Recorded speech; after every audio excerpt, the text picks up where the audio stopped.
Alors, retour donc sur le plateau. Cette fois-ci, on va accueillir cette équipe qui fait un petit peu, je dirais, En tout cas, ça fait le buzz, en tout cas, dans le studio. Alors, on va recevoir l'équipe de Cut. Alors, comment ça va se faire? Je suis vraiment totalement perdu parce que j'ai dû réeffacer ma liste. Je ne sais plus qui j'ai invité, je ne sais plus comment je vais le faire. Alors, on va saluer Stéphane Metzger. Bonjour. Bonsoir. Élodie Varlet, bonsoir. Bonsoir. Édouard Montout, comment va Robert De Niro? Robert De Niro va bien, il se porte bien, il vous embrasse. Et le réalisateur François Bigras, bonsoir. Bonsoir. On va juste essayer d'installer le cadre. On va d'abord écouter Zao tourner la page.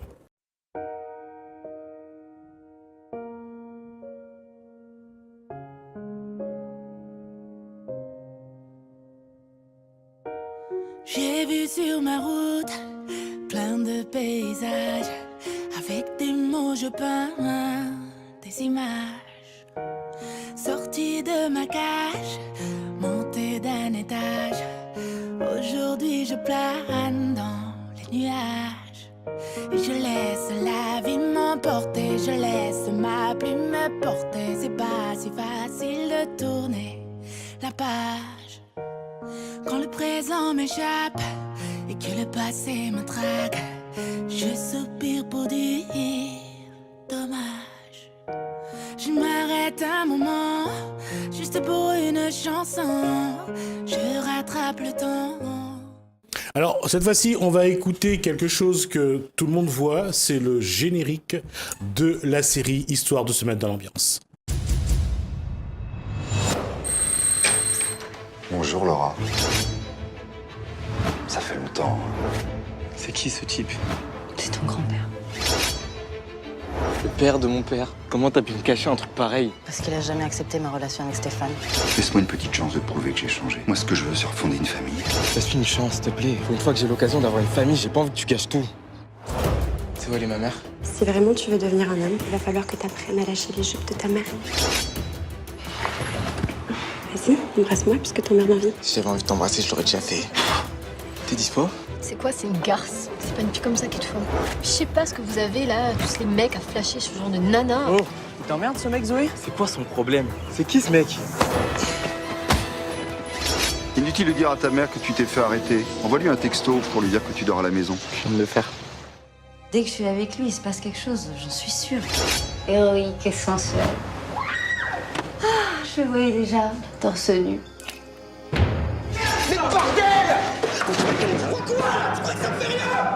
Nadine, je vais te désinfecter. Je me suis fait un film avec ce mec et ses airs mystérieux là.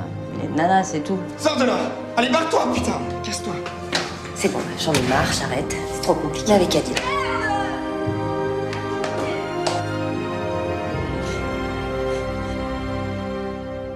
Alors ça, c'est souvent la trame. Ça, c'est la trame de ce film. Ça commence comme ça. Alors, qui me raconte un petit peu cette trame-là? L'histoire commence comment? La première saison, bien sûr. La première saison, Edouard peut en parler parce que moi j'y étais pas. Mais non plus en fait. Non mais je pense que là on a vu les images des vrais premiers rôles. Là Ouais. on a l'équipe. Nous on est les remplaçants. On est souvent sur le banc. Hein. Vous avez vu, on nous a pas vus. Donc voilà. Vétéran de la série, je peux. François Bigras, donc, qui est réalisateur. Vous êtes arrivé, et c'est un peu le principe de chaque saison. Il y a toujours des nouveaux personnages d'année en année. Et c'est ça qui est intéressant, c'est de créer des nouvelles connexions avec chacun des nouveaux personnages et nos personnages anciens. Et la saison 1 elle démarre assez simplement en fait. C'est Jules qui découvre l'identité cachée d'un grand-père hein, qui croyait mort. Et du coup, il décide, pour le retrouver, de retourner sur l'île de la Réunion pour un peu connaître l'histoire de sa famille. Et du coup, ils vont s'installer là-bas avec sa mère. Comment vous êtes rentré dans cette série au fur et à mesure, finalement? Moi je suis le dernier, donc Élodie, t'es avant Edouard ou En même temps. En même temps. En même temps, on est venu en se tenant la main. Voilà. C'est ça. Vraiment, on n'est pas d'accord. Si, Si. tout à fait. Là, on est arrivé à saison 4, tous les deux.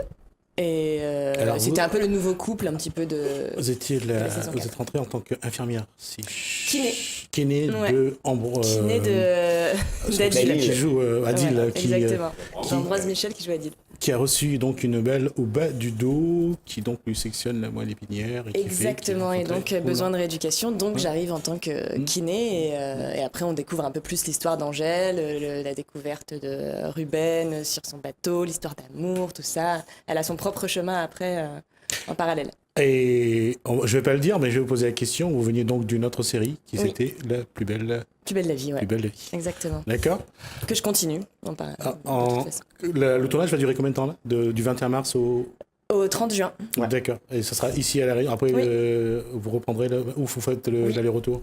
Je reprends, je pars un petit peu plus tôt que les autres en fait, pour pouvoir reprendre le tournage de Plus belle la vie, ouais. D'accord. Robert, Yeah. Il fallait la faire. Okay, yeah, great. It's a fucking great series, you know, Kat. And my name is Ruben in the serial. Ouais. Là, pour l'acteur, alors, on a parlé de tout à l'heure en rentrant avec Académie, il a joué dans Taxi. Ça reste ou pas? Quoi donc? Taxi? Il y a des taxis, oui, il y a des taxis partout. Oui, il y a Taxi 5 qui va sortir le 11 avril. Mais Samir, non, Nasri n'y sera pas. Non, mais il est pas non plus dans le cut. Enfin, revenons sur le cut parce que là, ils vont m'en vouloir. Hein. Si je parle de Taxi ici, ça va être, c'est terminé. Quel est le rôle et comment c'est rentré? Comment vous êtes rentré dans cette dans Taxi, je suis rentré très simplement. Vous êtes rentré en taxi, d'accord. En fait, effectivement, non, l'histoire est à mon sens, je pense que c'est le meilleur couple de la série, c'est le couple Ruben-Angèle. Voilà, je sais même pas pourquoi on a montré d'autres images des figurants tout à l'heure. Voilà, en fait, c'est un couple assez particulier pour ceux qui ont vu. Elle découvre qu'elle est amoureuse de moi parce qu'elle est enceinte de moi, mais c'est un accident. Voilà, son enfant, c'est un enfant de l'accident. C'est un enfant de la bière, j'ai envie de vous dire, parce qu'en fait, on se rend compte que c'est une buveuse. Angèle est une buveuse, c'est une kiné, c'est une blouse blanche qui boit. Voilà, et elle s'est entichée d'une sorte de Eric Tabarly-Ruben, voilà, qui est un aventurier qui est venu sur l'île, mais pour des raisons bien précises que nous dévoilons. Enfin aussi, on peut divulguer parce que c'est la saison 4. Donc voilà, divulguer.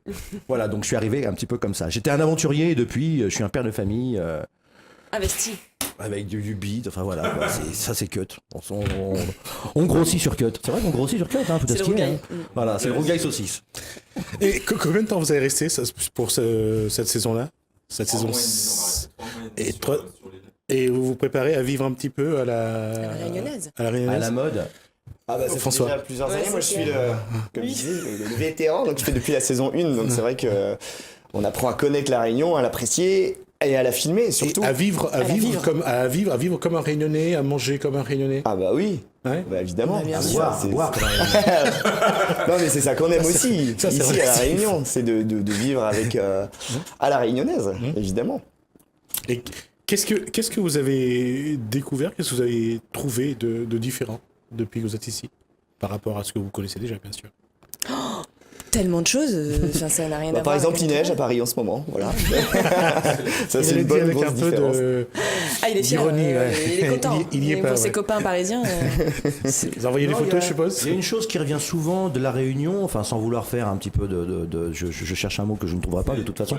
Voilà, non, c'est que moi ce qui me plaît beaucoup à la Réunion, c'est que c'est quand même un melting pot hallucinant de plusieurs cultures, de plusieurs religions, et il y a vraiment, ça porte son nom, la Réunion, c'est qu'il y a un accord qu'il n'y a nulle part ailleurs. Voilà. Et Dieu sait que j'ai bourlingué, j'ai bourlingué sur les 10 mers. Et vraiment, il y a un accord vraiment à la Réunion. Je crois que c'est surtout pour ça qu'on revient. Voilà. Vraiment. Et ce serait à Martinique, ce serait pas la même chose. Ah oui, c'est sûr.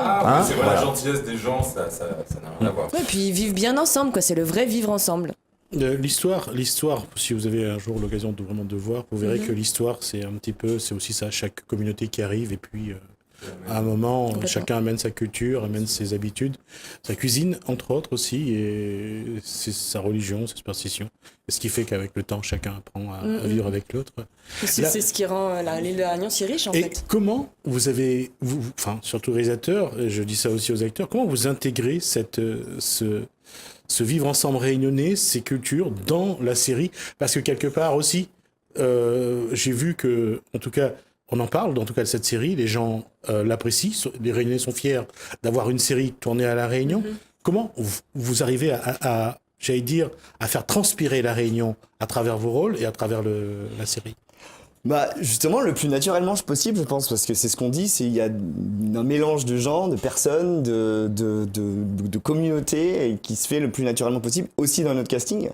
Et évidemment, nous on prend des gens, la plupart, il y a des comédiens qui viennent de Paris, mais beaucoup qui viennent de La Réunion, et on nourrit notre casting et le mélange de nos personnages avec des gens locaux. Donc, il y a déjà le personnage de Jules avec ses dreadlocks. Il y en a qui croyaient à un moment donné qu'il était même réunionnais d'ailleurs. Qui le croient encore. Ouais. Il y a elle, Yael Trudès, qui joue également dans ce film. On voit. Qui joue Nine. Ouais. Attention, j'ai du scoop, mais je peux pas le divulguer. Et en tout cas, on va la revoir saison 6. Il y a également Rokhaya, il y a quand même quelques visages connus de la télé locale qui y sont. Et ça, ce mélange se fait, il y a entre vous, je veux dire, c'est vraiment une bonne entente, une bonne ambiance au sein de l'équipe. Moi, je préfère rester entre Parisiens, c'est plus sympa. Non, mais il n'y a pas de différence. Non, puis chacun nous apporte des choses. Je pense que nous, on leur apporte aussi nos méthodes, nos façons de travailler, comme on travaille en métropole. Et eux, ils nous apprennent certaines, des coutumes, des choses de leur façon de travailler aussi ici. Un certain naturel. Ouais. Un certain naturel qu'on n'a pas toujours, on n'arrive pas toujours à voir quand on vient de la métropole. Mais dans le bon sens, quoi. Ouais. C'est ça, c'est cool. Moi j'ai rarement vu, nous on se fait des répètes, on est à l'hôtel, on se fait des répètes tous ensemble le soir, la veille du tournage, au bord de la piscine. On fait pas ça en métropole, et je trouve ça assez génial. On n'a pas de piscine. Voilà, on se fait... non, mais on peut se faire des petits dimanches aussi.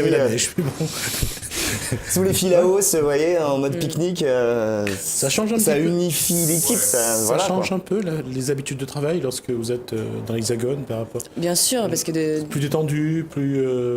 Et puis en plus, on vit tous au même endroit, donc il y a un côté, c'est ça quand on a des tournages un petit peu en dehors de Paris, c'est toujours beaucoup plus agréable parce qu'on peut se retrouver justement le soir, travailler, être plus dans une cohésion d'équipe, je pense. C'est vraiment encore plus une petite famille, à laquelle on intègre volontiers les Réunionnais, justement, qui viennent nous voir. D'accord. Ma question, c'est c'est la 6e saison qui commence. 6e saison que vous démarrez le 21 mercredi, mars. Mercredi. Est-ce que les scénaristes, à chaque fois, doivent toujours se surpasser pour trouver la trame de l'histoire qui va maintenir un suspense, le faire perdurer? Vous avez déjà vu je pense que vous avez déjà vu les dialogues, vous avez déjà vu les scénarios. Ouais, ça nous donne pas en totalité, c'est ça qui est aussi intéressant. Ah, c'est intéressant et pas forcément évident toujours, mais on a les 35 premiers épisodes, mais on n'a pas le reste. Ah, d'accord. Quand on démarre. Donc on ne sait pas du tout ce qui va arriver à notre personnage. Ça reste une bonne base et c'est vrai qu'ils sont assez forts les scénaristes parce que on finit toujours les saisons avec des, je sais pas comment on appelle ça, des cliffs. Hallucinant où on se demande mais qu'est-ce qu'ils peuvent écrire après ça. Par exemple, moi mon personnage de juge d'instruction assez rigide, qui est impeccable, rien à reprocher, il se fait courser par les flics d'Interpol et finit prostitué dans un bar d'entraîneur. Mais non, mais il balance tout. Bon, pardon, c'est pas le dire. Regardez, alors voilà. Il peut rendre la perruque. C'est bon. Et c'est fou. C'est ça qui est intéressant justement pour faire des nouvelles saisons, c'est que le personnage au bout d'un moment il y a une espèce de train-train, quelque chose qui ronronne, qui est intéressant de casser. Et justement, on amène des nouveaux personnages de saison en saison, ça va encore être le cas cette année. Et c'est ce qui marche aussi, que ce soit dans les séries américaines, dans les séries françaises ou comme Cut d'ailleurs, c'est les histoires d'amour. Aussi, là ça évidemment. bouge. Et c'est universel. Et Robert en parlait tout à l'heure de l'enfant qu'il allait avoir avec. Ça y est, il l'a eu, ça y est. Qui n'est pas un enfant de l'amour, je tiens quand même à le dire. Qu'il le devient quand même. Qu'il le devient, oui, mais c'est vrai que ça revienne à ses oreilles. Initialement, non, mais en même temps, c'est la qualité vient de la souffrance. Il a du mal avec son personnage de Papa Gaga, mais bon, il est comme ça. Edouard, dans la vie, c'est Papa Gâteau aussi? Moi, c'est Robert. Ah, pardon, Robert. C'est également Papa Gâteau? Non, d'ailleurs, je tiens à vendre mes 2 enfants sur eBay. Voilà, j'en peux plus. Voilà. On parle de ça d'ailleurs, de la difficulté d'avoir un enfant et de l'assumer jusqu'au bout, quoi. Parce qu'en fait, je crois que les personnages de Cut sont pas des adultes. Je crois que ce sont des adolescents. Je pense qu'ils sont un peu. Et Donc en la même temps, responsabilité de mais l'enfant, finalement, leur va mais pas c'est- tant que ça. Exactement, mais c'est Ouais, clairement le 21e siècle, j'ai envie de dire. Bah, c'est des vraies questions, ouais, je pense. Oui, oui, c'est sûr. C'est sûr. Ah bon, après. Qu'est-ce que. Faire le maïdo ou donner. C'est ça le Donner truc, le en biberon. fait. Ou donner le biberon. Voilà. Ah, merde. Il faut choisir. Voilà quoi, c'est ça. Le choix est difficile. Ouais. Faire le maïdo en donnant le biberon, sinon. Ah, c'est aussi possible, ouais. Mais Bien il faudrait sûr. placer le kangourou devant dans ce cas, je pense. Mais c'est tout est clair. possible. Ouais. Et heureusement qu'il n'y a pas apporté madame jusqu'au maïdo en plus. Non, mais Non, j'y vais toute seule. Voilà, elle y va toute seule, je pense. Ouais. Oui, parce que c'est une femme forte, Angèle. Ah ouais, décidée, forte. Ouais, enfin voilà. bon, cette saison, elle va être un peu. De Moins nouveaux forte. personnages dans le. Oui. De nouveaux personnages. On va laisser François en Bah parler. oui, c'est ce que je disais tout à l'heure, c'est ça qui est intéressant aussi, c'est la richesse des nouveaux personnages qui peut établir de nouvelles relations entre ceux déjà existants. Et donc on a un personnage fort qui va arriver pour Adil, déjà, dans cette première partie. Ouais. Et qui va être un petit peu quand même au centre de l'histoire Cette d'Adil. saison. Et C'est ce qui à chaque fois avec ajoute à des l'intrigue rebondissements, ouais. un personnage fort qui arrive avec tout ce qu'on ne sait pas et tout ce qu'il faudra découvrir au fil des épisodes. Bien sûr. Il y a souvent des personnages dans Cut avec un passé assez lourd et voilà, qui rattrape au fur et à mesure de nos épisodes. Donc faut suivre pour voir jusqu'à quel point ça les rattrape, mais c'est ça qui est intéressant au fur et à mesure de la saison. En fait, Cut, c'est un peu comme la Légion étrangère. En fait, la Légion étrangère, on s'y inscrit parce qu'on a fait une bêtise, on a fait une connerie, on a un passif qui est trop lourd et que l'armée nous prend plus, mais il y a que la Légion. Bah, Cut, c'est un peu comme la Légion. Ce sont des gens qui ont un passif super lourd et qui viennent à la Réunion pour changer complètement de vie parce qu'ils ont un passé, voilà. Et le problème, c'est que souvent, le passé les rattrape. Voilà, Cut. Oui, Qu'est-ce que Robert De Niro a fait pour être sanctionné autant? Non, il n'est pas sanctionné, Robert De Niro. Loin de là. Il aime bien se plaindre. Ah ouais, Mais ça s'appelle Cut. C'est pour faire un cut avec leur vie, souvent. Ça vient de là. Ça aurait pu s'appeler Break. Mais c'est Oui, mais non, parce qu'un break, c'est Ça une fait point break, parenthèse. Ah, c'est fait ça, trop c'est ça, surfeur. voilà, c'est ça que j'ai appris, ouais. Un break, c'est une parenthèse parce qu'on revient ensuite, alors que Ah cut, oui, on ne c'est revient une pas. pause en fait, un break. C'est Ouais. pas, un, Voilà. Cut, il y a pas une une rupture, volonté de vraiment. changer. Il y a une rupture définitive. On ne revient pas de cut. Never ever. Voilà. Mais c'est vrai qu'à La Réunion, ça me frappe de voir plein de gens qui viennent un peu de partout, de métropole, et pour changer de vie, quoi. Je parle pas de cut, je suis désolé. Mais non, mais c'est vrai que ça existe aussi. Mais c'est vrai qu'il y a plein de gens qui viennent. J'ai l'impression qu'ils tentent quelque chose d'autre, loin de la métropole, et ça leur plaît. Je vais vous donner l'exemple d'une femme qui vient de Bulgarie, qui a pris un petit lopin de terre dans les Hauts, qui travaille le lopin de terre parce qu'elle voulait partir de quelque Ben voilà, chose. changer. Donc ça, nouveau départ, ça fait partie des nouveaux départs.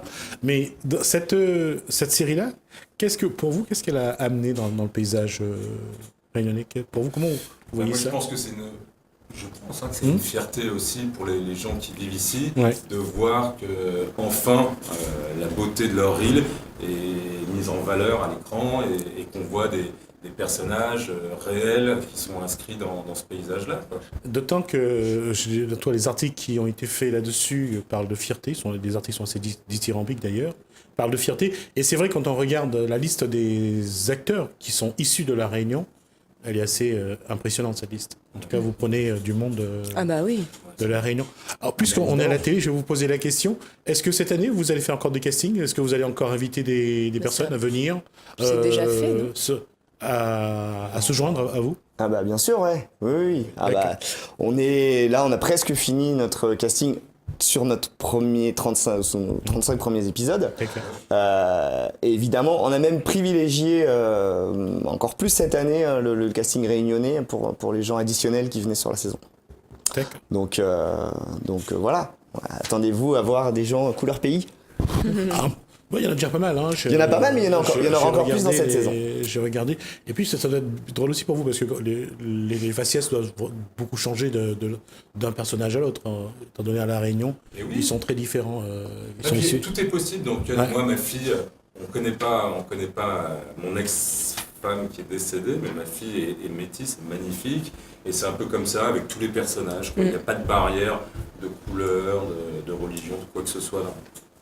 Oui, ni dans un sens ni dans l'autre en fait. On se dit pas, tiens, il faut. C'est bizarre. Ouais, c'est exactement ça. Question. Mais comme à La Réunion. Je trouve que les gens sont comme ça à La Réunion, on ne se pose pas de la question. Jamais. Et Une c'est chose rare. qui est bien aussi dans cette série, je trouve, et ça c'est dû au réalisateur, c'est que je trouve qu'on voit aussi les paysages. Souvent, quand il y a un long métrage qui se passe à La Réunion, on ne tourne que le lagon. Souvent, c'est la langue alors que moins, c'est vrai qu'il y a quand même des paysages hallucinants sur cette île, et on en voit quand même pas mal grâce à Tout à Keuf. fait. Voilà. Ça, c'est vrai. Grâce aux beauties. Pas que les paysages, justement, on met un point d'honneur à tourner à Saint-Paul, par exemple, avec la ville et la vie réunionnaise. La vie, quoi, la vie réunionnaise. La vie réunionnaise qui est Je pense super qu'il y a quand chouette. même pas mal de urbain, un peu de La Réunion. Il y a pas mal de repérages, je suppose. Oui, bah, ça Oui, fait et partie puis au de fur et à notre mesure des préparation. années, ils la connaissent de mieux en mieux, cette Ouais. île. Donc il y a des choses encore plus toujours à découvrir qui sont intéressantes et à mettre Et évidemment, en notre valeur. équipe de régisseurs, hein, qui évidemment est Sont réunionnaise Ouais. aussi. Donc voilà, Alexandre qui s'occupe des repérages et qui nous propose des décors. Je pense qu'on peut lui tirer un petit coup de chapeau parce Ouais. qu'il nous connaît les petits coins un peu, Alexandre derrière, un donc peu petite pub. intéressants. Non mais c'est vrai, il nous fait toujours de très bonnes propositions. Et c'est un peu grâce à lui aussi que on voit des jolies choses à l'écran. Je vais juste te rappeler, donc c'est le rendez-vous, normalement, c'est sur France O. J'ai pas regardé l'heure, par contre, vous avez excusé, mais j'ai pas regardé l'heure de diffusion de Cut. Alors c'est toujours un peu compliqué parce que Ça change nous, souvent il y a- d'année en année. On a les donc, horaires oui, on a les horaires de métropole. Et en plus, c'est vrai qu'il y a des multidiffusions, donc c'est autour de 18h, heure Métropole. métropole. Et du coup, je sais pas. C'est rediffusé aussi maintenant sur Ouais. Je crois que sur Réunion Première. Oui, également, c'est aussi rediffusé Et puis sur il y a les Réunion Première. vendredis Ouais. ouais. soirs où il y a un prime qui réunit les 5 épisodes De la semaine à de la venir. semaine à suivre. D'accord. En tout cas, j'espère que j'aurai le plaisir de vous revoir sur ce plateau. Ça a été vraiment un plaisir d'échanger avec vous. Alors, je rappelle donc que j'étais en compagnie. Alors, en fait, je vais essayer de ne pas me tromper si je retrouve ma feuille. Alors, j'avais donc Élodie Verlet, C'est ça. Angèle. J'avais joué. donc Stéphane Metzger, qui lui est Maxime.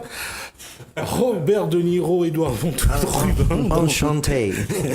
Et nous avons le réalisateur, donc François Bigra, qui était donc avec nous. Ça a été un plaisir de partager ce moment avec Merci vous. J'espère beaucoup. que j'aurai Merci à l'occasion vous. de venir faire quelques images, en tout cas, de votre tournage et voir un Ah peu bah ouais, comment ça peut être chouette. ça se passe. Ce sera avec plaisir. plaisir. Vous restez avec moi. Je vais juste lancer le sujet suivant. Tout à l'heure, je vous ai parlé d'élections donc au sein du Parti socialiste local. Ça sera donc le jeudi 29 mars. 2 candidats en liste, une femme, Tulsi Odayan, et Philippe Naillet, qui, à son tour, va vous dire pourquoi il veut être le premier secrétaire fédéral du Parti socialiste local et vous dire aussi ses ambitions. Qu'est-ce que vous proposez aux militants socialistes pour les convaincre de voter pour vous pour être élu premier secrétaire fédéral ? D'abord, ce que je leur dis, c'est que ça fait 20 ans que je suis dans le parti. Je veux mettre effectivement mon expérience, mon militantisme, tout ce que j'ai appris pendant 20 ans au service de ma fédération pour, non pas seul, mais avec les militants, redresser, refaire renaître la fédération socialiste. Je l'ai dit dans mon intervention tout à l'heure, ça passe par un mode de fonctionnement qui soit nouveau. Il faut que nous respections le vote des militants. Il faut bien sûr que l'autorité de la direction, lorsque les choix sont faits, qu'ils ne soient pas contestés. Il faut bien sûr procéder au renouvellement dans les instances du parti. Nous avons commencé à le faire. Vous avez vu cet après-midi avec ce grand renouvellement qu'il y a eu au niveau du Conseil fédéral. Il faut souhaiter que ça se poursuive dans quelques jours au niveau des secrétaires de section, puisque les secrétaires de section vont être désignés par les adhérents dans quelques jours. Donc, un renouvellement dans les instances.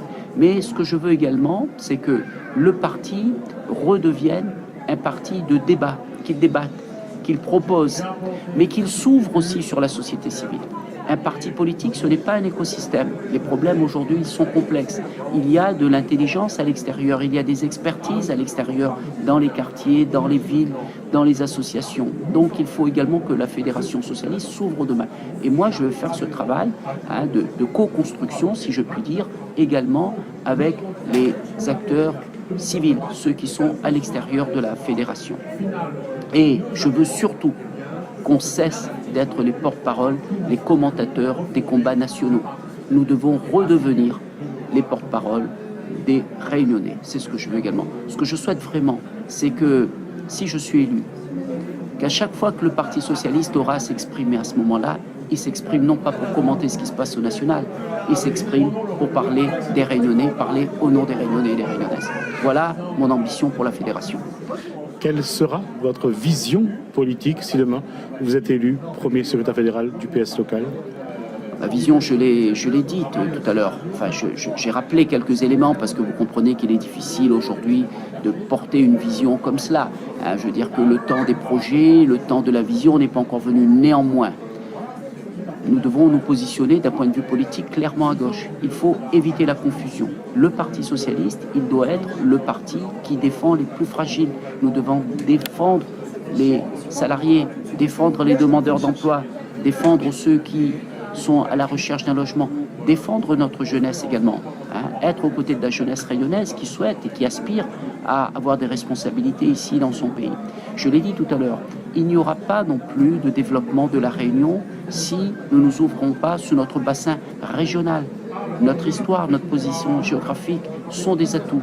Il faut penser régional. Il faut arrêter de penser une relation unique, exclusive avec la France. Au moment de la mondialisation, de la digitalisation, avoir une relation unique avec la France n'a plus de sens. C'est une erreur. Ça nous mènerait dans l'impasse.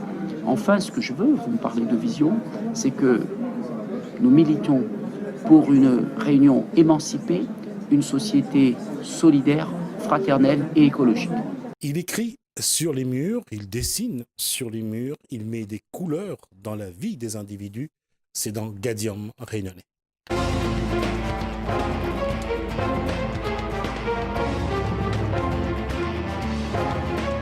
Il, c'est Mehdi. Bonjour. Bonsoir. Et Mehdi, ça veut dire? Mehdi, ça veut dire le guide ou le trésor en arabe. Voilà. Et c'est pas la chance qu'elle a eue, la femme que vous avez rencontrée. Merci. Alors, on va juste se mettre dans le décor, j'allais dire. J'espère que j'aurai les images. Je demande à la régie si elle peut préparer les vidéos. Alors d'abord, quel est l'artiste que vous êtes? On est artiste peintre, on est graffeur, on est... Alors c'est vrai que maintenant il y a une certaine problématique, c'est qu'on est considéré donc à juste titre en tant que street artiste. Mais voilà, street artist, c'est un peu mettre tout le monde dans le même panier. Moi, je suis à l'origine issu du mouvement graffiti, donc la deuxième génération de graffeurs, celle des années 90. Donc issu de la métropole, et ensuite, par le biais des années et de l'expérience, j'y ai introduit différentes techniques de dessin. Ça peut toucher l'acrylique, l'aquarelle, et une formation aussi professionnelle, spécialisée dans les trompe-l'œil, le plaqué-or et la typographie et les enseignes de magasins, etc. D'accord. Si la régie est prête, je veux bien voir le peintre à l'œuvre, ça serait bien de voir quelques images.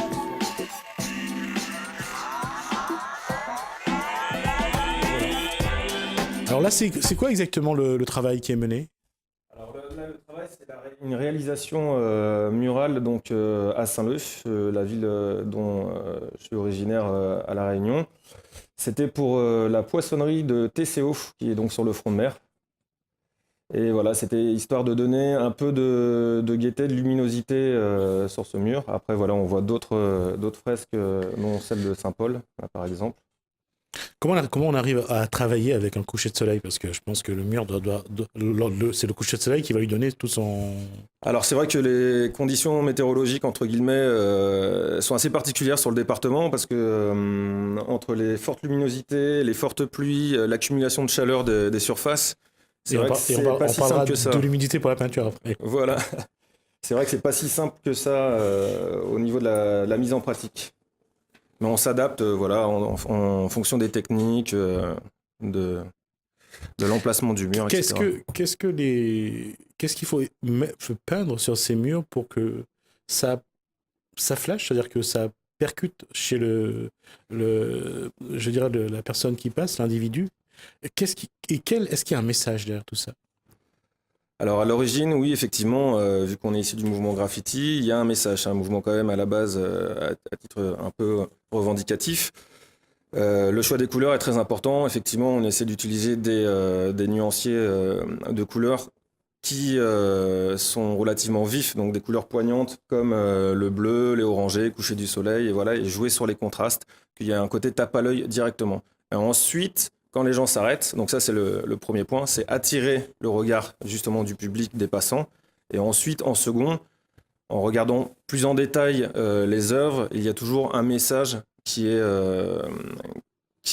caché derrière. Il y a une volonté d'être toujours dans la pensée positive.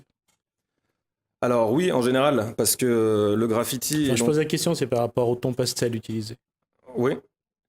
Alors, comment ça, dans la teinte positive? Dans les teintes, dans les couleurs, ça, dans l'orangé, dans le... Oui. Il y a une volonté d'avoir des couleurs chaudes, des couleurs vives. Alors moi je travaille beaucoup avec, parce que ça c'est à titre personnel. Après oui, on essaye d'utiliser au maximum les couleurs qui plaisent à un plus large public, que ce soit les femmes, les hommes, les enfants, le côté familial. Après en fonction des couleurs qu'on utilise, c'est aussi en rapport au thème et à l'énergie qu'on veut donner à la peinture. Par exemple, voilà, si c'est une peinture revendicatif. Voilà, exactement. On va être plus dans des tons agressifs. D'accord. Voilà.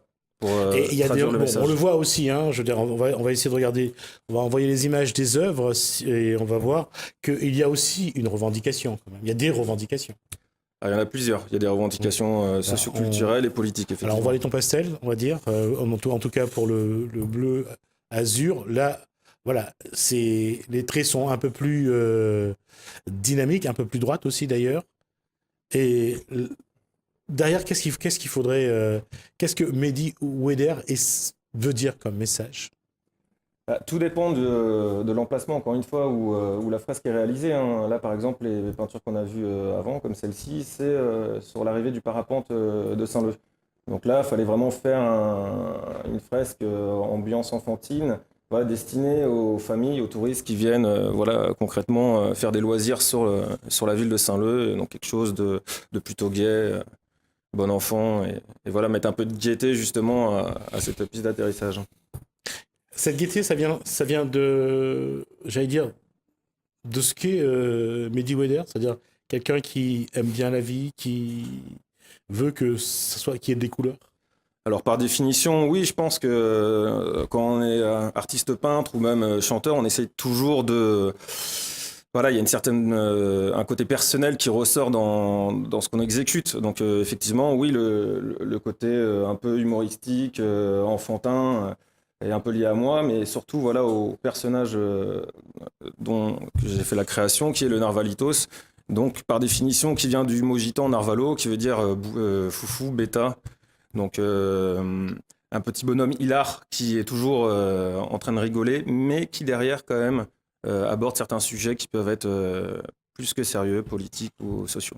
Quel regard Mehdi Ouéder porte sur sa société d'ailleurs au départ, là d'où il vient, c'est-à-dire la Tunisie, et par rapport à la Tunisie, la Réunion, ces deux sociétés, je dirais, dans leur tradition, leur religion, leur façon d'être, est-ce qu'il y a des similitudes, est-ce qu'il y a des ressemblances, ou chacun vraiment essaye de faire sa route Alors, oui, de toute façon, voilà, on est toujours influencé par le parcours qu'on a, par les origines. Donc moi, comme vous venez de le préciser, mes origines sont franco-tunisiennes.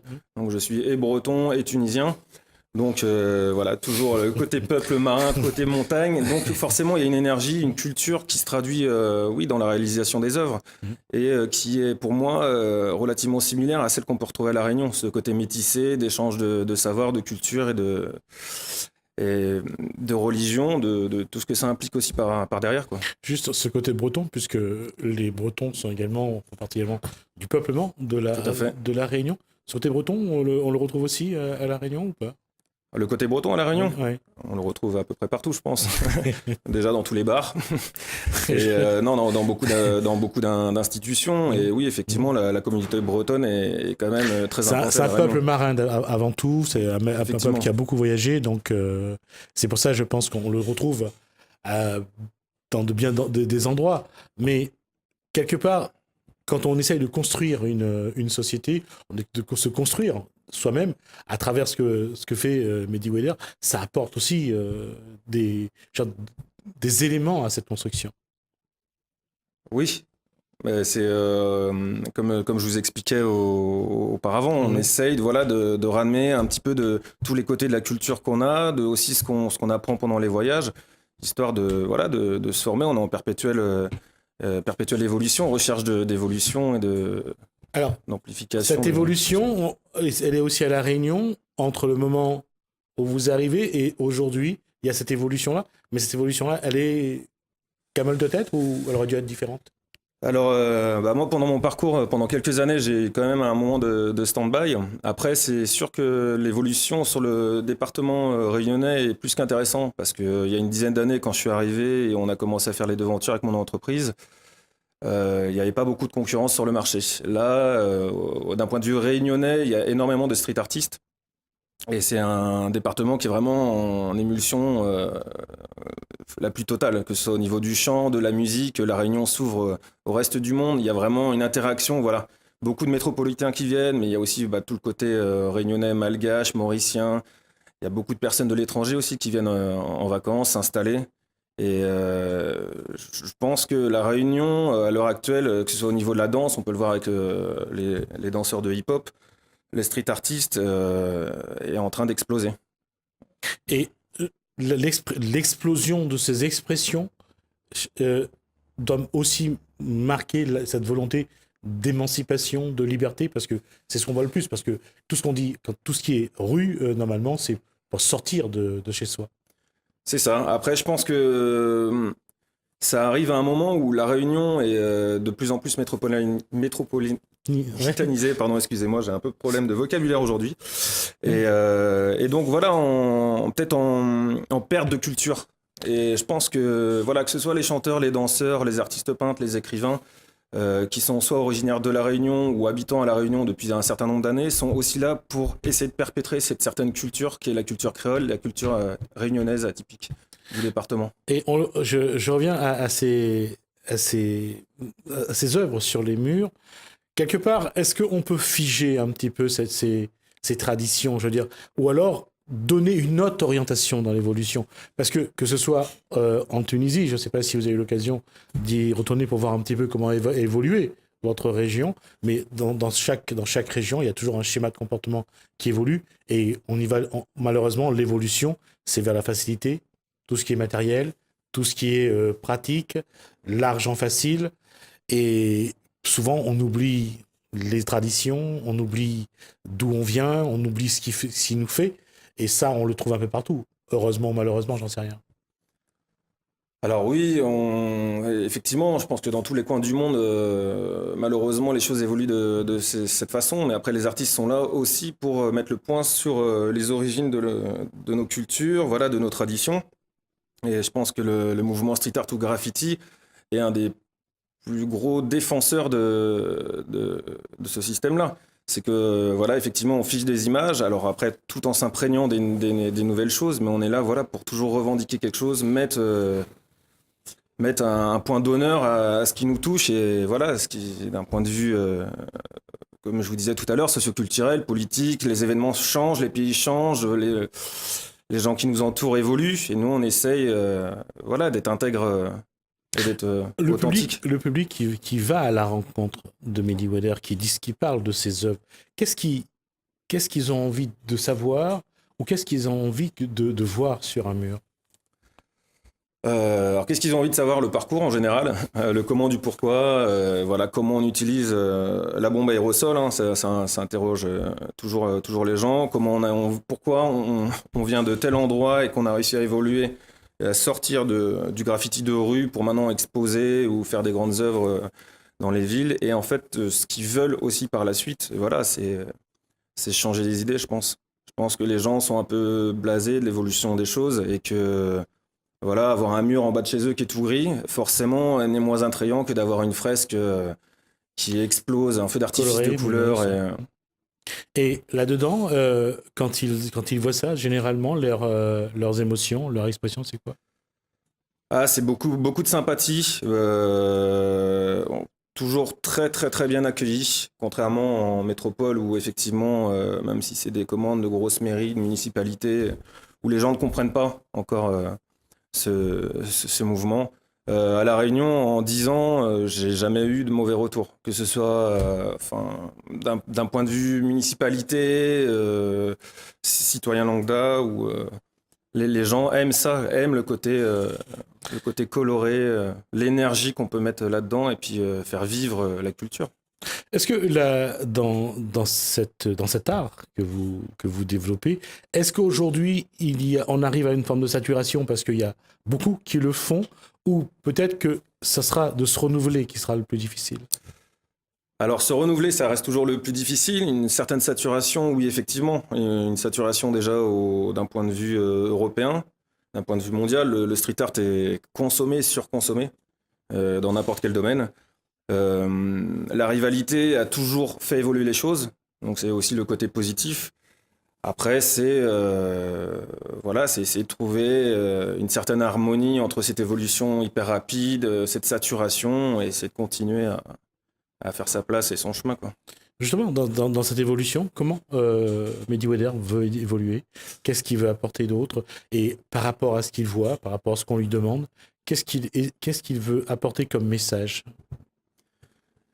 Le premier message, je pense que c'est aussi montrer aux gens que, en partant d'un milieu qui n'est pas forcément favorisé, des années après énormément de persévérance, on peut atteindre déjà un bon niveau de vie et aussi vivre de son art. Et je pense qu'à l'heure actuelle, c'est très important de pouvoir montrer ça et pouvoir inculquer ça aux jeunes qu'on rencontre dans la rue, qu'on rencontre dans n'importe quel quartier, qui sont pour la plupart paumés.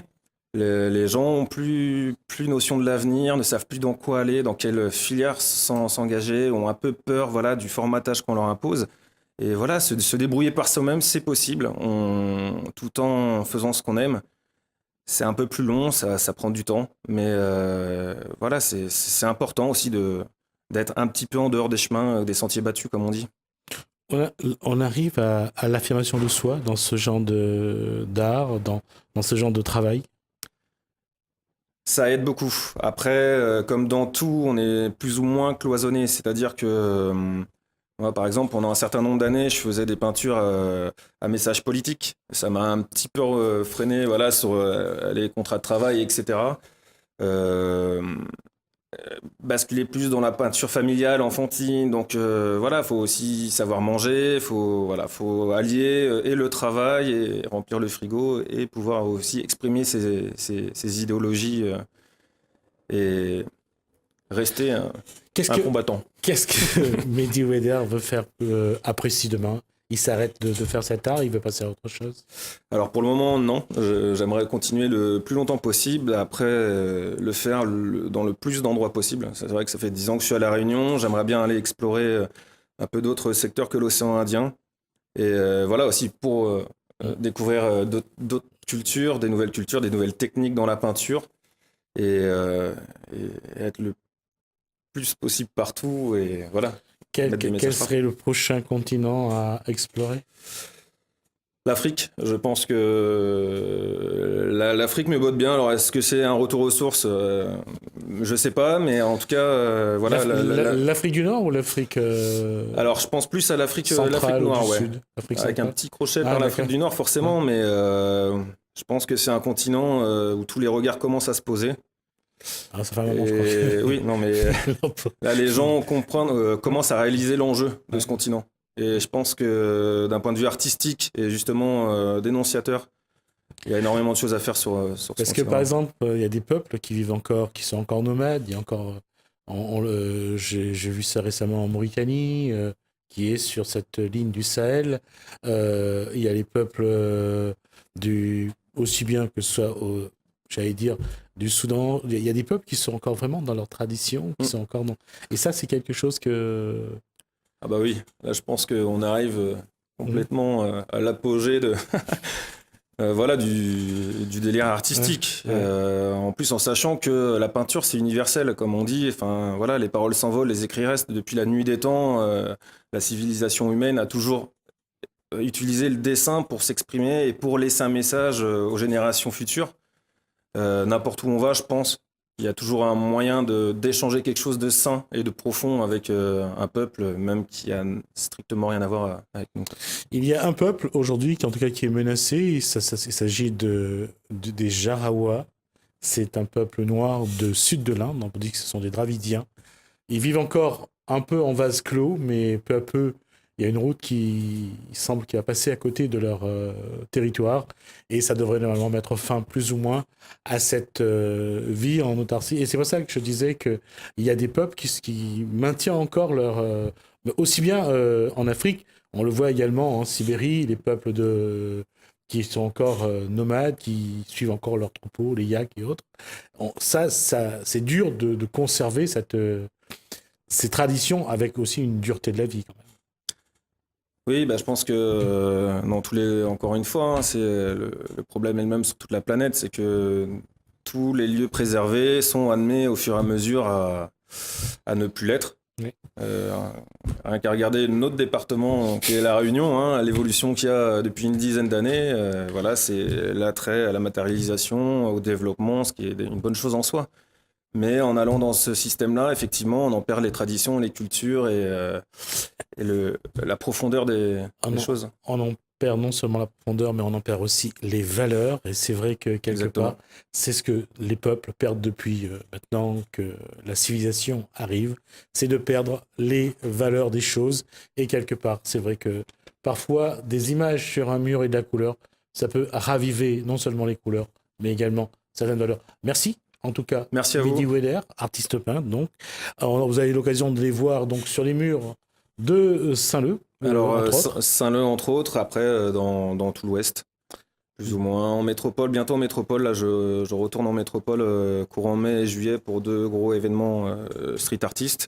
Donc sur La Rochelle et à La Ciotat à côté de Marseille, et donc en exposition en galerie aussi sur la ville de Rennes. Espérons qu'on a l'occasion de voir vos œuvres sur les écrans. Merci. Merci beaucoup. On vous remercie de nous avoir suivis. On vous remercie pour votre fidélité. Je remercie également la technique, François et Lalaine, donc pour leur collaboration toujours efficace. Quant à moi, je vous dis portez-vous bien. Commencez bien votre soirée sur Télécréole.